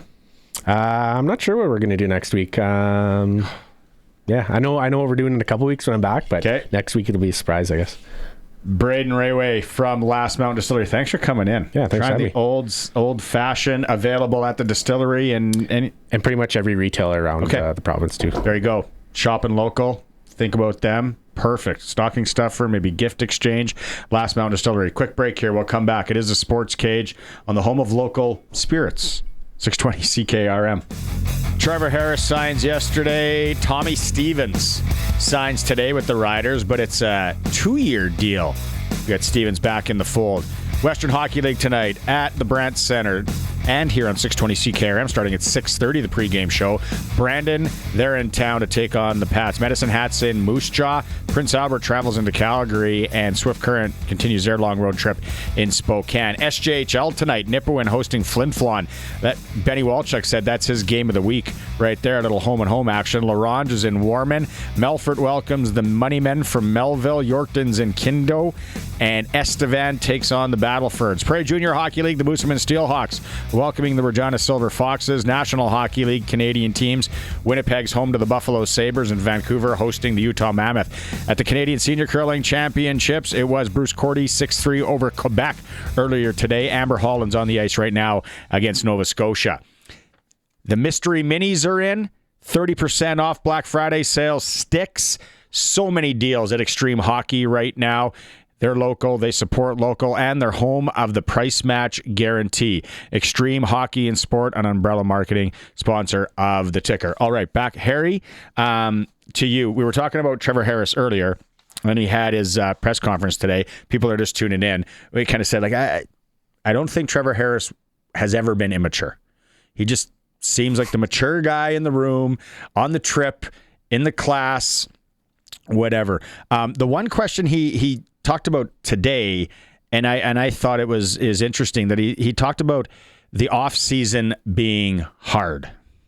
I put a lot into this game, and I put a lot in the seasons. I don't think one of these days over a glass of milk, you and I can kind of talk about what I do in the off seasons, the meetings that I have with my trainers. I go through a nutrition protocol. I review my film from the previous year, and I, pin down things that I can work on and be better at. And I develop a plan with my trainer to attack those weaknesses, but also keep strengthening the strengths. And I go through a very, very rigorous protocol of doing those things. And I put a lot into this. And so my off seasons are what will probably retire me before the in season stuff, because it's pretty exhausting. But on the drive home, I kind of talked to AJ a little bit.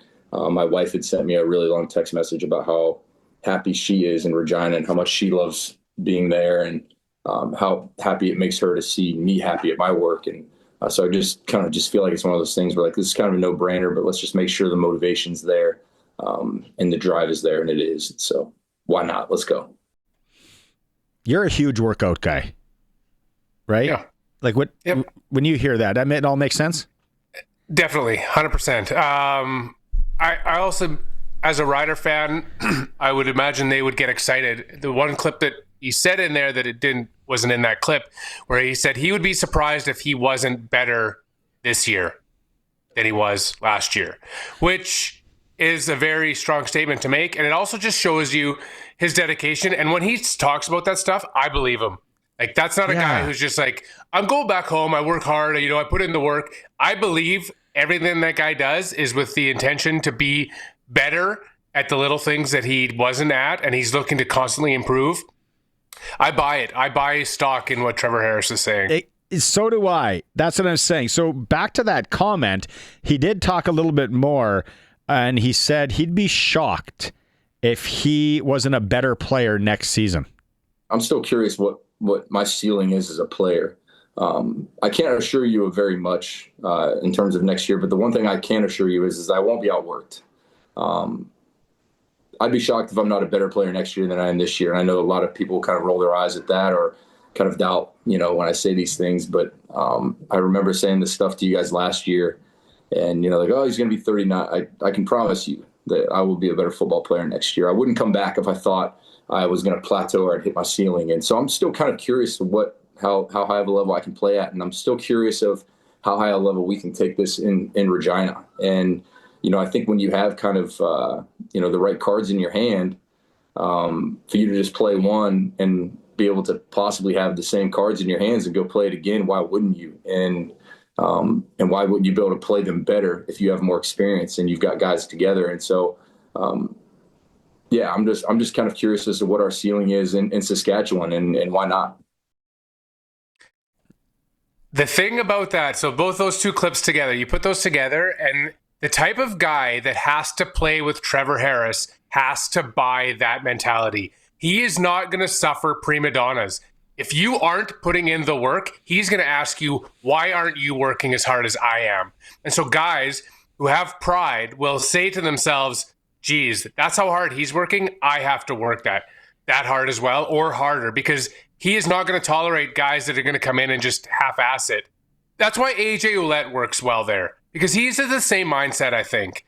I think that they're both like, this is what I'm willing to do. What are you willing to do? And if you're willing to just coast on your talent, there's a famous quote out there from David Goggins, I think it is. It says, hard work beats talent every day of the week. Maybe not immediately, but in the long run. And so Trevor Harris, AJ Ouellette, those are the guys who put in hard work. Jamarcus Hardrick. Yeah, right? That's why they win. And that's why they win. A lot of it, like when he speaks too, and to your point, it's not that cheesy, like rah-rah, where it's like, oh, phony baloney.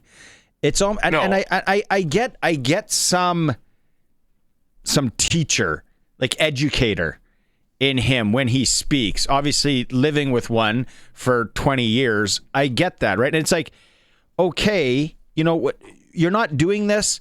This is what we're doing wrong. I forget how my wife puts it. It's like, you're fixing the problem, where I'm more of the emotional, like, yell and be like, what are you doing? And it's like, okay, we have to dissect why we're not doing this properly. Now, this is what we have. Here's our data. Here's what we're not doing. Now let's go do it properly. Then you don't do it again properly, and maybe it is because of hard work or whatever. Then there's an issue. He just speaks like probably a coach, maybe down there. I don't even know if it's a coach. Just the thought out, and to your point, I think it's a great point on where it's like, if you're not going to work as hard as me, you better be damn close. Because to coast in here, to come in with gold chains and disrupt, it ain't going to fly. And that's okay. It was kind of like that with Tom Brady. Yep. Yeah, totally. We don't do it that way here. That's not how we operate. I mean, if I'm that guy's teammate, I'm running through a wall for him, just based on how he approaches the mindset. I can't. Anybody who says I won't be outworked, they work hard. That's not lip service, because guys would stop and just say, I work hard, and they don't. But when you say I won't be outworked, I believe that you're putting in your lion's share of the work. Chili Willie's pumped to have him back, says he's a class act and a professional, natural leader. Rough Rider guy says we need Hardrick back to keep Harris standing upright. I agree. I think we need Brammer back. I would like Tate back, so on and so forth. All right, 2 hours just like that. I got an old fashioned waiting for me here. So we're going to come back. People, Eric Francis in hour 3.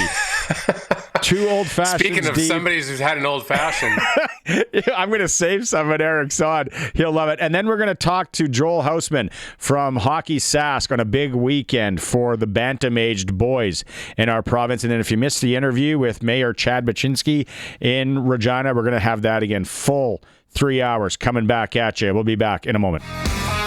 Friday, SportsCage. Harry's with me. hey, Colson's in the pocket. We're celebrating the rider signing 2 years of Tommy Stevens. Hopefully get Tommy Stevens on the show next week on the heels of Trevor Harris yesterday talking about the World Cup. We had Lee Kormish on. If you missed any of it in podcast form, you can go back and listen to it or watch it on YouTube. We talked about the World Cup debacle. Harry, you said it was one of the worst things you've watched on TV in a while. Definitely, bar none. I'm like, I want to go back and rewatch it now. It sounds so bad. And you make a good point where they rehearsed everything and it was still bad. Yeah. If you're a fan of awkward pauses, this is right up your alley because it's all just like lots of looking around, like you, me. No, wait. Hold on, we got it. Wait a minute. I don't know. Like lots of that. And that's it's like the biggest sporting event in the world, and you butchered it. You made it just. Was there any cheesy laughing? Lots. I think the thing with the athletes, the 4 guys doing the balls, the hosts kept telling them, "You're doing a great job. You're really doing a great job." They're unscrewing ping pong balls and reading a country's name. And they're like, "You're doing a great job." Like, you know how many times they said it? It's ridiculous. I'm like, I'm Tom frickin' Brady. I don't need you to tell me that I'm doing a good job unscrewing ping pong balls. It just seemed so patronizing. It was brutal. I'm gonna have to watch. Actually, Colin Lovequist sent me a link, I think, with a bunch of clips and snippets from Social media will go nuts. This is the stuff that the internet is made to dissect. There'll be memes galore. Lee Kormish, our soccer insider, was there in D.C., so he joined us in hour 1. You can go back and listen to that. Mayor of Regina, Chad Bachinski, he was in. We're going to replay that at the back end of this hour. Arash Madani. We dissected the Riders and Trevor Harris signing and what's going on in Toronto with Arash. This hour, Eric Francis is standing by. Then we're going to talk to, from Hockey Saskatchewan, Joel Houseman about a big event starting this weekend for Hockey Saskatchewan with bantam-aged boys in Aberdeen and Lumsden. Also thanks to the team from Last Mountain Distillery for stopping by. You're not a real big drinker. Old-fashioned guy? I've had an old-fashioned. I'm not a whiskey guy, but they kind of sold me on you don't have to be a whiskey guy to like the old-fashioned that they make. So I'm gonna give it a shot. Actually, I like the sophistication of it. That's what I said. I feel so much smarter and mature when I drink it. Just anything with just ice in it. I'm like, no, definitely mix. Mature. Yeah, I know. I like it too.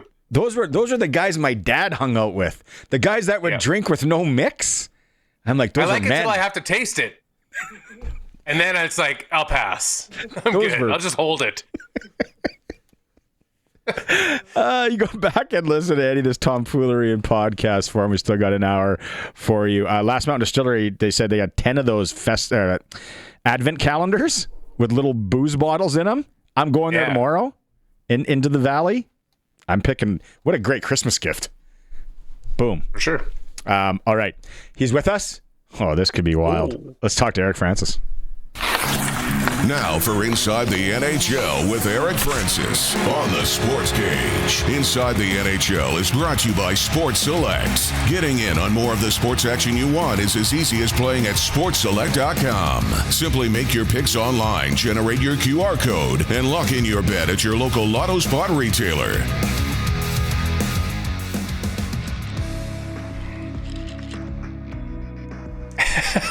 Sophistication, my friend. Sophistication.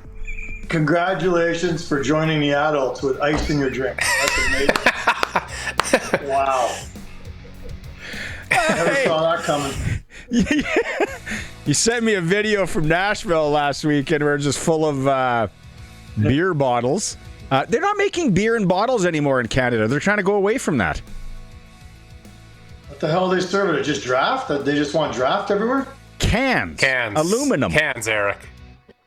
Oh, stubbies. Okay, yeah, I got it. Yeah. No, I'm not a beer guy. I was the other night at Tootsie's because it just went in Rome. But, I'm a big rum and Coke guy. And there's one place in the world that I'm aware of that serves rum and Coke on tap with a frothy head on it. It's in Australia, in Bundaberg region. And I can't understand why the rest of the world can't figure out how to take the world's greatest drink and put it on tap with a nice frothy head. Why are they the only ones? It's amazing to me. Yeah. Well, once you get on that, Calgary's a big city. You'd set up a little untapped cart. market. Sign up a little cart, drive around downtown. I could do that. Like Dickie what D. a side hustle. What could go wrong if I just drove around all day with a truck full of booze? In downtown Calgary. Yeah. Crazy. Hey, speaking of Calgary, how the heck did the Flames beat the Minnesota Wild 4-1 the other night? What a league, eh? Minnesota had a Festivus miracle. Yeah, they hadn't lost a regulation game in 12 outings, and they go and lose, they get thumped by the Calgary Flames. It was pretty incredible. I mean, it's pretty obvious at this point the Flames are one of the Stanley Cup favorites. Yeah, you know what? When the Calgary Flames play their game, the one that they played last year that almost got them in the playoffs, they're not a bad team. We just haven't seen it much this year. They managed to throw it all together last night, and they had a hungry Dustin Wolf who sat for 8 days and was kind of chomping at the bit to kind of get back in there and prove he's the guy. And all that combined to them beating the pants off of Minnesota. Did not see that coming, got to be honest. They're going to be buyers now. The Flames are buyers. You heard it here.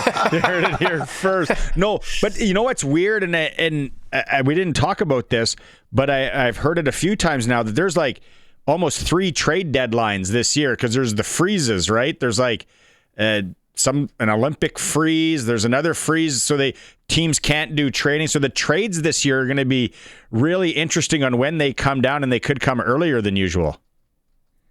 Yeah, they could. There's a Christmas freeze as well. And Christmas freeze. That's a possibility. It's always that age-old debate, right? When you know you're a seller. And look, the Calgary Flames are still playing the game. That they're still in it. And Lord knows they woke up this morning, they're only 5 points out of a playoff spot, which is ridiculous. But you still got 8 teams ahead of you in your conference. So whatever the number is, it's just not. We played that game in Calgary for 30 years. I know it well. If you squint hard enough and you think, well, if they win 6 in a row, and these 2 teams go on a bit of a slide, then suddenly they're only 2 points out with 40 games to go. I've seen it all. Anyway, the point is when you're going to be a seller, and the Calgary Flames know they're going to be massive sellers this year. The debate is, do you sell early, get a jump on the market, and help establish prices, or do you wait and see what the prices are and hope that you can hold on to someone who everybody wants? And there's only one guy available and everybody wants him. The Calgary Flames are going to be playing that game for the next 3 months. So I'm interested to see when and how they sell and how much they sell for and who they sell. A lot of ballyhoo talk last week about that arena in Milan. Is it going to be ready? Is it going to be operational? Are they going to have ice? And are the pros going to go if they don't have ice? And what's going to happen? What's the latest there? The latest, I'm hearing the same thing you are. It's 4 or 5 feet smaller than normal. And, I just can't understand why they wouldn't go move the tournament to Turin. If the rink's not ready, then move it to Turin. It's only a couple hours down the road. They hosted an Olympics before. Like, what's the problem? I really am stuck on the fact that they say there is no plan B. Like, I know my son's been in hockey tournaments where they've been arranged spur of the moment, and they pull them off just fine with mini sticks and the boys at the bar and everything. So I think they could still salvage it. I'm still convinced the Olympics will go on. I'm convinced it will go on at the proper venue. The smaller rink, start the debate on what that means. Like, do you start picking your team based a little bit more on a smaller ice surface? And what does that even mean? Do you want bigger bruisers? Do you want speedier guys? I mean, we talked about this the other day, but it's like, I don't know. It's just a lot to get your head around. At the end of the day, just don't overthink it. Pick the best team possible and go down there and deal with it like every other team does. The Bill Daly comments and whatever with the PA saying, if it's not ready, we're not going. I would be hard pressed to believe that some of the players that are going to the Olympics, some guys' last chance, some guys maybe their only chance, that they're like, yeah, no, that's fine. We're not going to go now. There's got to be guys that are like, hey, listen, Bill, I'm going to play in the bloody Olympics for Canada. Yeah. That reminds me of a story Kelly Rudy always talks about, the 87 Canada Cup. He was the third goalie in that tournament. And they lost or tied a game early in the tournament, or it might have even been exhibition heading into the tournament. And Mike Keenan storms in, and it's a night off in Calgary, and all the boys are pretty excited about it. They had a lot of plans set up. And he walks in and he goes, boys, curfew at 10:30. And Mark Messier stands up and goes, no, there'll be none of that. And he marches right into the coach's office, comes out 5 minutes later and goes, boys, have a great time. There's no curfew tonight. It's all figured out. I say that story because that's the kind of response you're going to get from Sidney Crosby, Connor McDavid, and those boys. Hey, Bill, you can huff and puff all you want and say we're not going. There'll be none of that. We're going. Have a good time, boys. Let's talk about some young guys.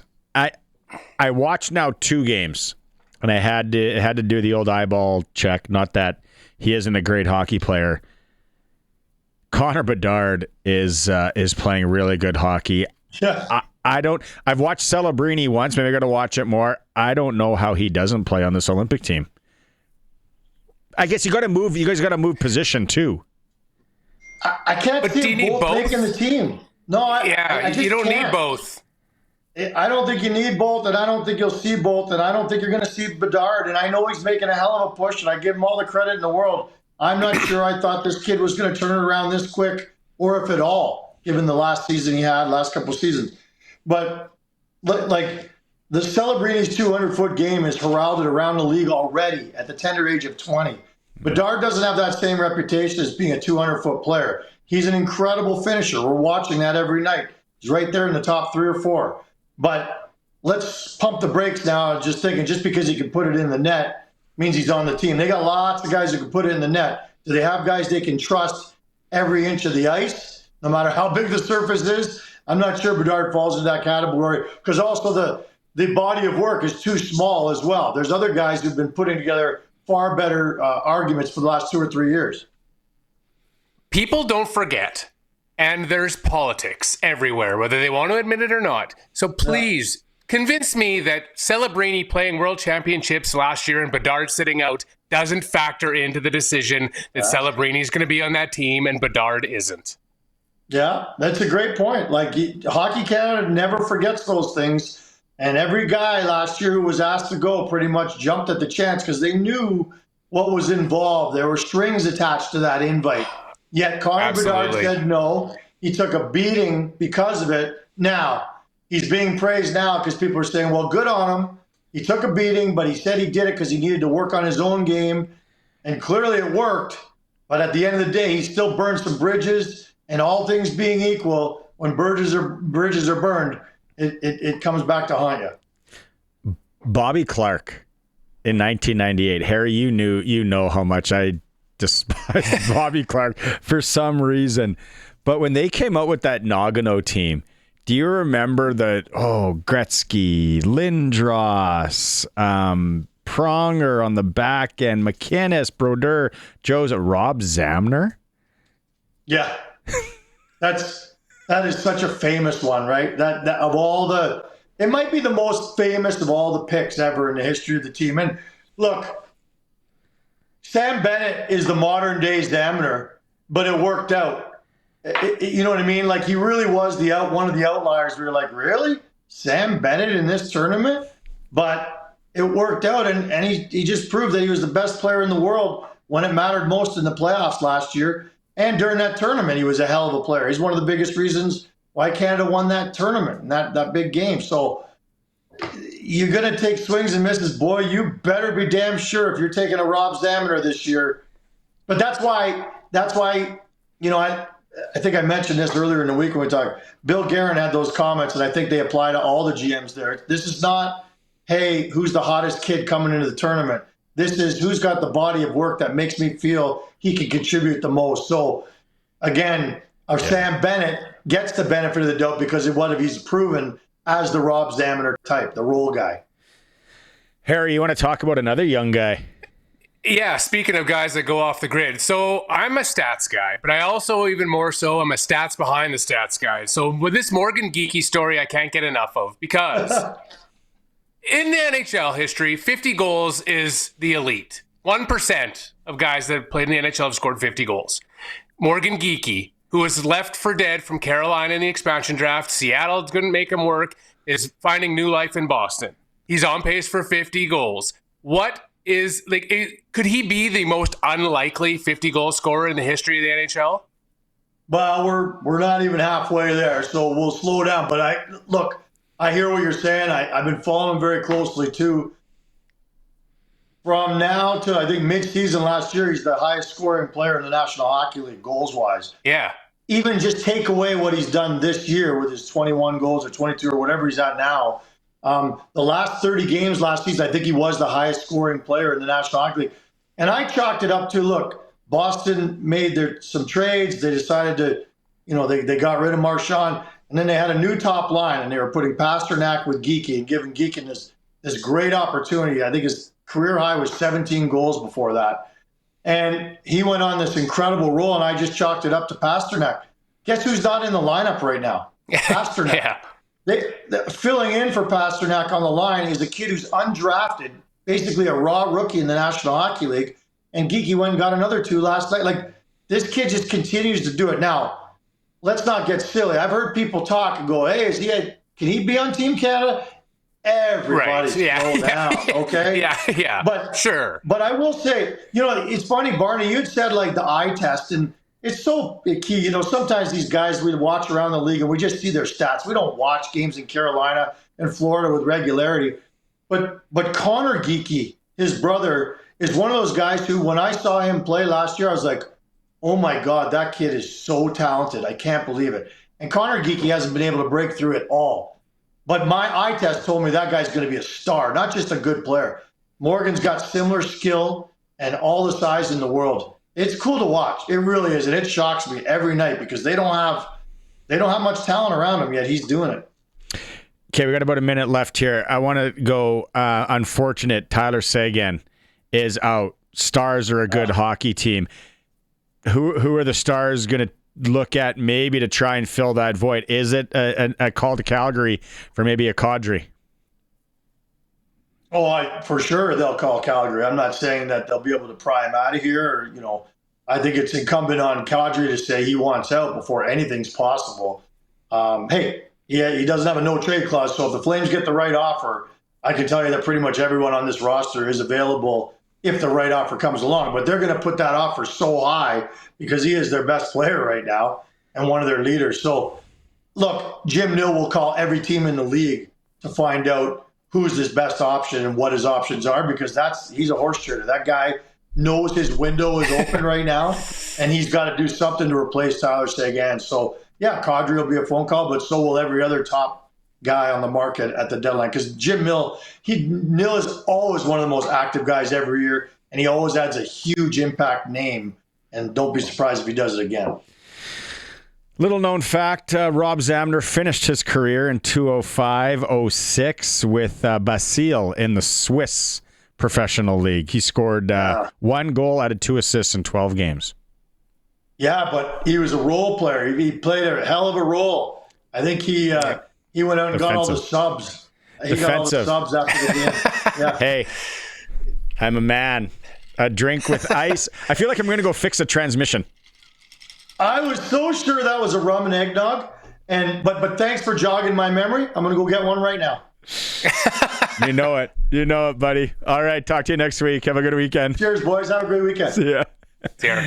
There's our NHL insider, Eric Francis. It's brought to you by Sports Select. You can make your picks online. You generate a QR code, lock it in, and take it to your local Lotto Spot retailer. Every bet is 100% illegal. Must be 18 plus to play. When you're ready, bet on the original. You get cash in hand. SportsSelect.com. Break time? Yep. Okay, we got to go to break. Colson saying break. We'll have some old fashioned. Go to break. It's a Sports Cage on 620 CKRM. Trevor Harris signed yesterday. How about a little Tommy Stevens signing today, a 2-year deal with the Riders? He'll be back in the fold. Hockey, lots of it tonight in the area, right here on 620 CKRM. Pregame show starts at 6:30. Regina Pats hosting the Brandon Wheat Kings. Other Saskatchewan teams in action. Moose Jaw hosting Medicine Hat. Prince Albert's in Calgary. Swift Currents in Spokane. SJ, big one. Flin Flon in Nipawin, 7 p.m. LaRange's in Mormon. Melville's in Melfort. Yorkton at Kindersley. Estevan travels to the Battleford. Prairie Junior Hockey League in Moosomin. It's the Steelhawks hosting the Regina Silver Foxes. National Hockey League Canadian teams, Winnipeg hosting Buffalo, and Vancouver welcomes Utah. Senior Curling Championships, it was Bruce Cordy 6-3 over Quebec. Amber Hall in Nova Scotia still on the ice. No score to report there. Sports Ticker is for Regina Steelcraft Doors, made in Western Canada for Western Canada. They got a 40,000 square foot facility that can get you hooked up with any garage door you have. Is Harry still there? Yes. Harry, I know you got to leave before we talk to Joel from Sask Hockey. Okay, in closing today, who do you think the next rider is that signs? Probably next week. Let's go with Emily. We're going to go with MLS. MLS? Yeah. And I'll be really curious to hear the number amount there. He's going to get paid. Everyone thinks he should. Maybe it's just because I'm cheap. I'm like, squeeze it out. Thanks for that. Thanks for being here, buddy. I know you got to go. Of course. Appreciate it. Maybe next week again. Absolutely. All right. We're going to come back with Sask Hockey's Joel Houseman. Big weekend for Sask Hockey in Lumsden and Aberdeen. And then if you missed our interview with the mayor of Regina, Chad Bachinski, talking about the rinks maybe closing and all that, he tells us what he can. And outdoor rinks. It's a Sports Cage. Streaming through our YouTube channel, sportscage.com, and on 620 CKRM. Welcome back to the Sports Cage on this Friday for Nelson Holmes. Harry had to step away. Other business to deal with. Busy day, busy show. Talked soccer, talked football, talked hockey rinks, more hockey, and a whole lot more. I teed this up earlier. It's a chance to talk to Hockey Saskatchewan and find out more on a big weekend coming up here. So out on the Western Pizza guest hotline, Western Pizza, if you need any kind of gift card for that gift exchange or catering options, Western Pizza, they can hook you up. Joel Houseman's joining me from Hockey Saskatchewan. Joel, thanks for making time today. You're up in Aberdeen, and this weekend it's Aberdeen and Lumsden the focus, because it's a big weekend for those second year U15 kids. I still call it Bantam. It's their first weekend of Sask First. Yeah, thanks for having me. Yeah, it's our regional camp weekend. So for the 2011 boys, I still call it Bantam too. I got to check myself, but still calling it the Bantam draft. But it's the Western Hockey League draft that these kids are, going to partake in at the end of the year. So this is the first step in our program of excellence, in the Hockey Canada program of excellence. So it's opportunity for any 2011 boy that wants to try out in our program this weekend. So we block hockey for them, so they can't play club hockey, so they can attend these camps and see where they kind of rank against their peers. And it's so this weekend, it's how many in the north and how many in the south, and then if I follow it correctly, then they reconvene in December, north and south in Regina. Yeah, that's right. We have a little over 300 kids, so it's not quite an even split, but about 150 in each camp. So They'll go through practice tonight. Games will start tomorrow and Sunday. And then at the end of the weekend, we select the top 80 out of the North region and the top 80 out of the South region. And then they come to Regina right after Christmas, December 28th, for our top 160 tournament. So these kids, that tournament, go ahead. Yeah, no. So yeah, continue on here, because then after that, it goes down to 80. Is that correct? Yeah, so the top 160 will happen, and then we'll cut it in half again. It'll go to 80. We always do it in Balgonie, the Family Day weekend. So we'll pick the 80 out of that event, and then after the top 80, we'll probably select around 30 to 40 kids to kind of move forward in the next phase of the program, which is our summer camp, our fall camp, our training camp. At the end of this journey, which is about a year from now, we'll select the 2011 boys to go to the Canada Games, which is in Quebec City in February and March of 27. So then the Canada Games, that's like an every 4-year thing, right? It's kind of like the Olympics. It falls. And then this team last year and the year before would have competed in the WHL Cup? Yeah, that's correct. Every non-games year, it's a WHL Cup, and every 4 years, the year after the Olympics is always the Canada Games. So you kind of got to be born in the right birth year, which is lucky for the 2011 boys. But this would be my 5th Canada Games. They're very special. It's like an Olympics, and we're the only country, to my knowledge, that does something like this for youth athletes. So they have a village for the kids, just like they do in the Olympics. It's multi-sport. It's highest level of hockey and other sports. It's a very, very neat experience for them, those that get to go. And, I was talking to some parents about this on the phone earlier this week. Last Canada Games was obviously, 3-4 years ago, but our male team lost double overtime, and it was Matthew Schaefer versus Cole Reshny going head to head in that game. So that's the kind of level it gets to. It was one of the best hockey games I've ever been to. We come out on the wrong side of it, but it was unbelievably fun to watch. So that is really, really cool. So in building this team, are the coaches set into place? When do the coaches get set into place? How are things kind of whittled down in that respect too? Yeah, we just opened our coach applications for the Canada Games. So we opened it December 1st. We'll close it December 15th, and then we'll look at our applicants, interview some people, and then select our coaching staffs for male and female in January. So the coaches will be in place for our top 80 event, and that's when they'll start working directly with the players. When you go to these events, and you said you've been to the Canada Games, WHL Cup this year, Saskatchewan didn't have the greatest tournament. It's always going to vary. When you go to the Canada Games, you name dropped a couple of guys. At that hockey at that level, like from your hockey expertise, what kind of hockey team wins at something like this? The ones, and especially in our province, that have done well are a group of kids that work hard and just buy into what the coaches are selling at the end of the day. We're very Sasky in our province, and we play well when we play to our identity. And that is working hard, never quitting, being ultra competitive, being physical. And we have a ton of skill in our province that, sometimes people don't maybe talk about as much, but we have some very skilled hockey players. We know how to play the game. We know how to coach the game. But when it all comes together, when a group's unselfish and plays for each other, that's when, in my opinion, that's when the magic happens.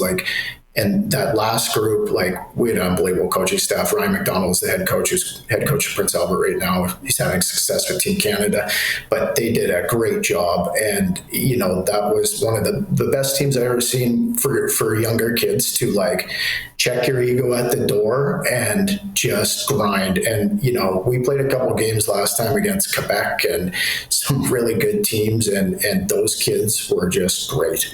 They worked so hard, and that's what it takes. At that level, we're a smaller province, so we need kind of everybody on board, all 4 lines, all 60, all 2 goalies. So for us, that's kind of what we're looking for. Even in these weekends, we want, we had a meeting a couple days ago with our coaching staffs for the weekend.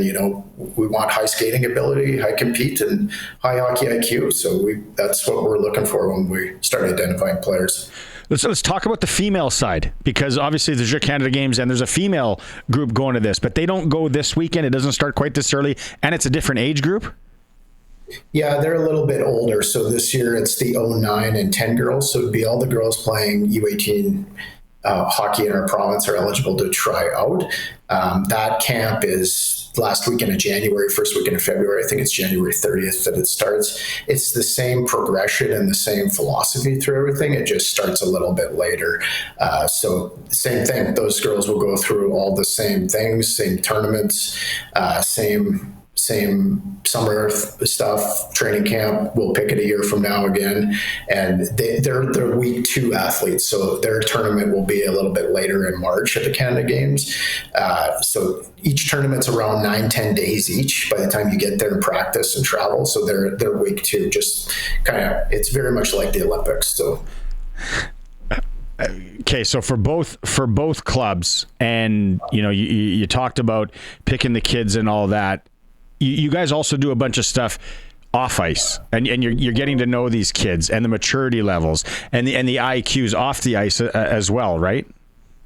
Yeah.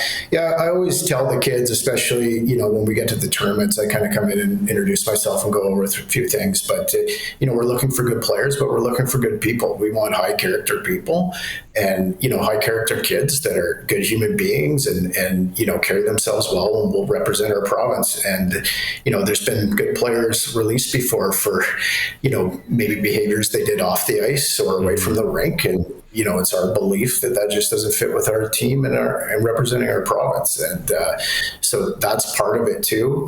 Part of it, especially as you get along in the program, is, one-on-one meetings with coaches and staff and getting to know kids on, personal level and trying to see, how they are as people and how they are as teammates. And that stuff becomes very, very important.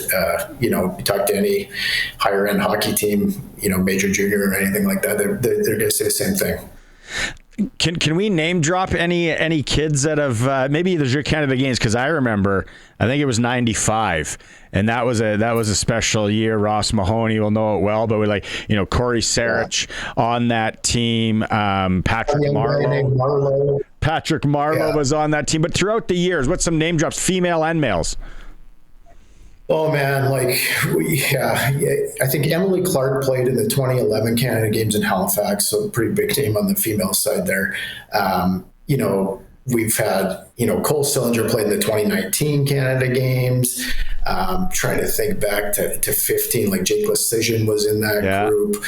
So, there's always for sure some NHL, Olympic type players in these events. It's really neat to go to and watch from across the country because, I mentioned Matthew Schaefer before, you don't get to see that all the time. And so when they're all in one tournament going head to head, you really get to see who it's a best on best. So you get to see who the best in the country at that moment is. And, a couple of years later, obviously, those guys are in the NHL and doing very well. And it's neat to watch. And they're young kids. I remember when Cole Sillinger played on our team, you watched him at that event and he was the best forward there. You could just see it. Matty Savoy was there and they're kind of going head to head. And it's from a hockey fan and being around kids that age, it's fun to watch.